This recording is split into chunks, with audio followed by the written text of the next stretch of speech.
and welcome again to ATG Show, presented by السابعة Training Group, the authorized exam center of Cambridge Assistant English and the main provider of certified international company exams and certificates. This is me, Bara Bukuta, and as usual we talk about some issues related to English language learning.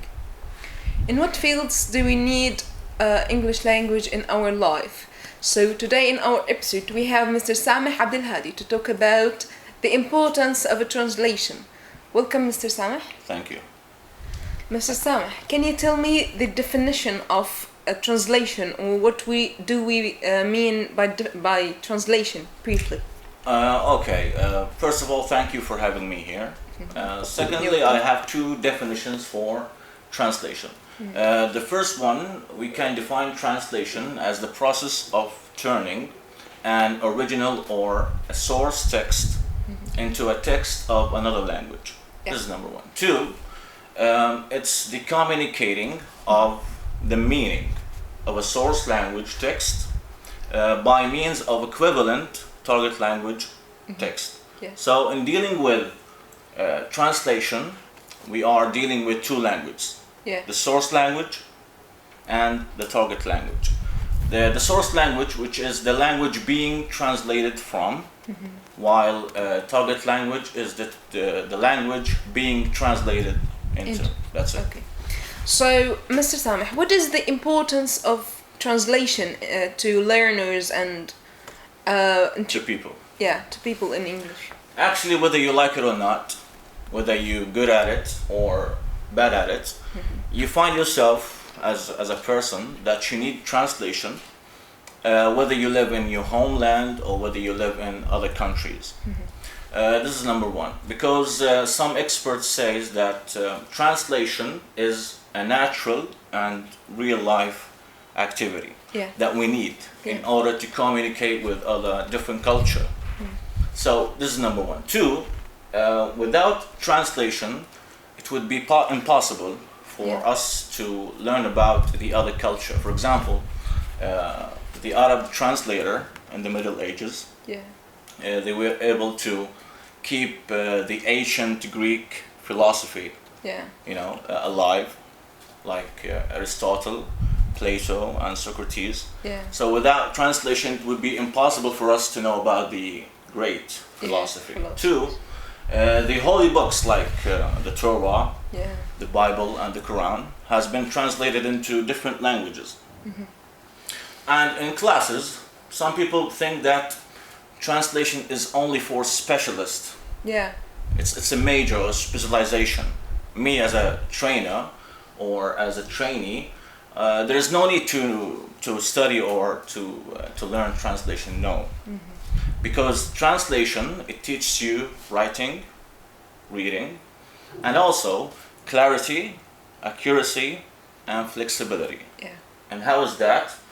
If you ask your students to translate, you are giving them the chance to search. And in searching, you are giving them the flexibility. Searching for what? Searching for words. So selecting words from a list, why do they need to look for the appropriate or the most appropriate words? Because it gives them the opportunity to look for the more appropriate word to make it clear. Okay? So it teaches them clarity. This is in general. Okay, so to end up with this question, what are the activities or techniques that trainers need to do in the classes to the students and trainees? For translation, there are plenty of activities that trainer can apply in his classes. For example, we have multiple choice quiz.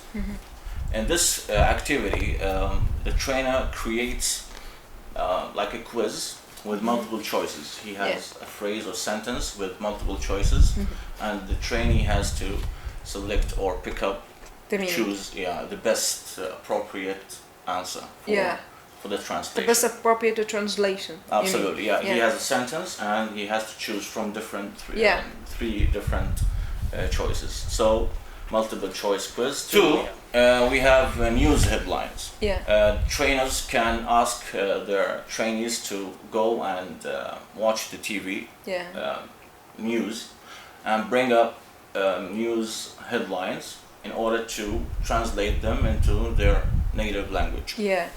So this is a news headline. 3, we have subtitles, which is the most I like. The trainer gives the student a short video from 1 to 2 minutes long and asks them to translate the subtitle of the movie. It has a subtitle in Absolutely, the yeah. This is one. Or he can tell them to write the translation directly as a subtitle in the video. Yeah. So this is another activity. 4, we have menus and recipes. Yeah. Students or trainees are asked to bring in menus in target language or recipes and ask them to translate them into their mother tongue and ask other students or other trainees to evaluate the translation of the menus and recipes. Okay. Another activity, dictation, translation. Dictation, yeah. Like how it could be? In this activity, the teacher has a short text. He dictates the students. They write down the translation directly. Oh. So he speaks English. Or they write Arabic. Absolutely. The text is English. Yeah. They have to write Arabic. into Arabic. Yeah. Or vice versa. Yeah. So this is dictation, translation. Okay. One more, it's spot the mistakes, in which the trainer has a text with multiple or some mistakes that the students need to find out, underline it, and correct with the best alternative. I didn't get this one. How could they this activity related to translation? No, I give them less perfect text translation. Yeah. You understand? Like text in English and a translation version in Arabic. But this version is less perfect. I know it's not very good. Okay? So he needs to find out which So you give them phrase, the both absolutely, languages. Which part or which phrase or which sentence could be done much better. So he underlines it and corrects it. And we have quality evaluation. Trainees are given the original lyric of a song, target language song, original, and they are asked to translate them into the source language, or the other way around. So this is quality evaluation. One more activity, which is translate and summarize, in which the trainee gives a text to his trainees and asks them to, by the way, the text should be in target language. Okay, so ask the trainees to translate them, the text, and then summarize the original text in few sentences. In the target language. Absolutely, yeah. Okay. And the last one, which is match the English. It's for lower graders, lower trainees, in which you have 2 columns. The first column is source language. You have phrases or sentences or words. And the other column is target language, the same. And the students have to match the words with the equivalent in the other language. So that's all I have. Thanks, Mr. For activities. And today challenges. Record yourself saying and translating the following sentence. There is no life in despair, nor despair in life. Don't forget to send your records to Salam Training Group Facebook. Thanks for Mr. Samih for being here. Thank you so much for having me. Thanks for watching.